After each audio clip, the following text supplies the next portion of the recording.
Hi everyone, Comic Reviewer here. This time reviewing on the first issue of Green Lantern from 2005. Now, as you know, there was a time during the mid-90s all the way into the early 2000s. Kyle Rayner was by far the only Green Lantern left, until Hal Jordan and other Green Lanterns came back and re-established the Green Lantern Corps. So let's get on the story. It starts off how two pilots are talking while Hal Jordan is looking on. Suddenly, he looks on seeing planes fly and knows that his days of being a pilot is clipped. He hears a voice saying, "Hal Jordan." "What? Who said?" "You have been chosen."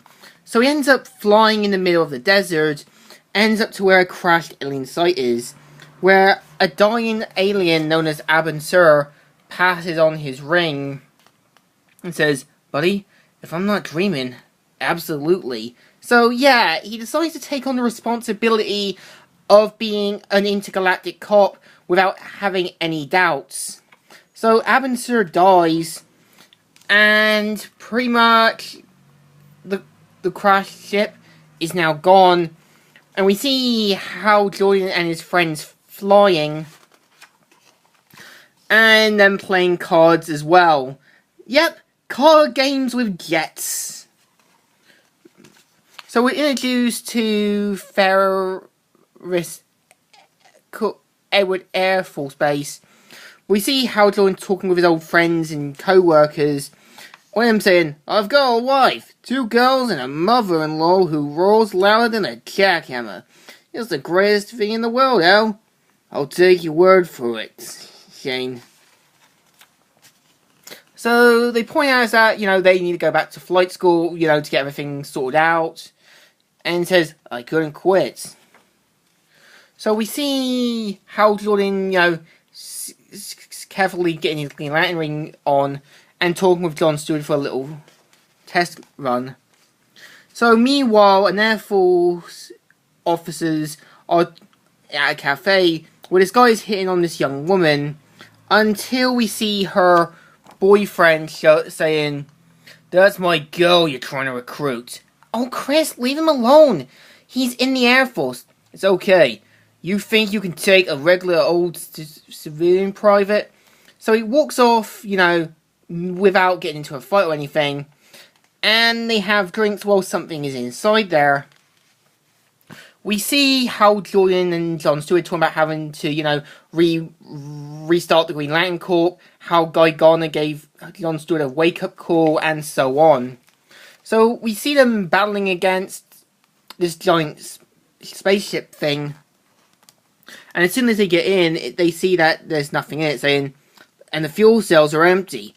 This was a one-way flight, meaning whoever flew here doesn't plan on coming back."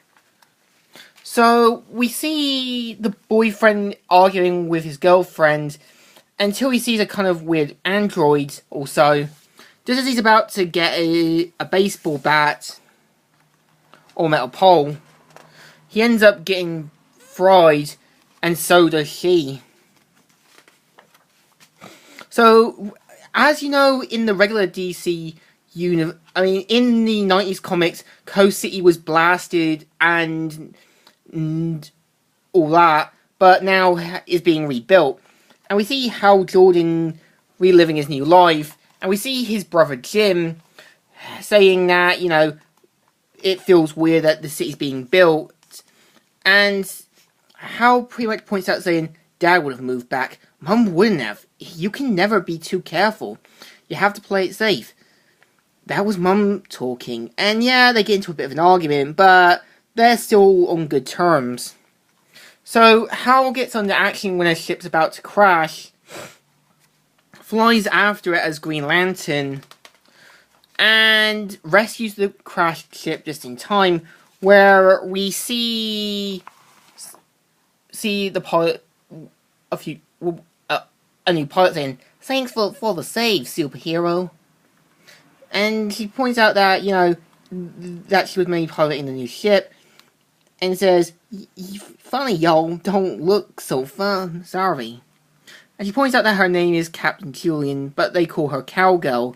I'm guessing due to her being from Texas and such. So, just then afterwards, we see the kind of Air Force pilots taking the kind of unknown object away. And yeah, this is the story. So, what do I think?